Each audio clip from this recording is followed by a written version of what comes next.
The ISAK Impact Awards celebrates impact from our students, alumni, and our staff and faculty. These are powerful stories of our community identifying needs, taking action, and creating impact.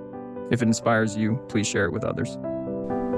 And this year, the Jury's Choice Award goes to Annie for I See Life.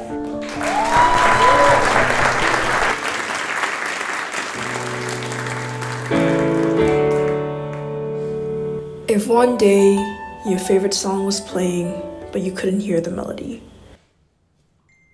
If one day laughter filled the room, but silence was your reality. If one day the dinner table felt the same for everyone else, but different for you, because the stories kept going, the jokes kept flowing, the voices you loved most never quite made it through. What would that feel like? That was the reality that my grandpa lived with in his final years. Severe hearing loss built an invisible wall between him and us. But through him, I also found a reason to listen differently, where silence surely does not mean absence. 3 years ago, I founded I See Life, a nonprofit dedicated to bridging the gap between the deaf and hearing communities. Over the past few years, I See Life has grown into a close-knit community, sharing that same passion.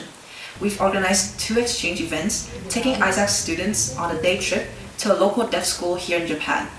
Through interactive games, shared lunches, and even taking their classes for a full day, we've learned to communicate beyond words. Every week, we also host a sign language club session here on campus, where students gather to explore a new way of communicating with their hands, facial, and body expressions. Beyond this group, we also organize events for World Hearing Day, introducing students to deaf culture, challenging the invisible barrier that often separates deaf and hearing communities.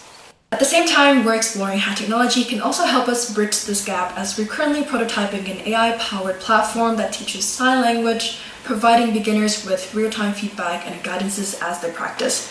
And through these experiences, we were able to cross the invisible barriers that many often overlook, to see life from different angles, and most importantly, to learn to empathize more intentionally. Well, this is what we truly want to continue doing.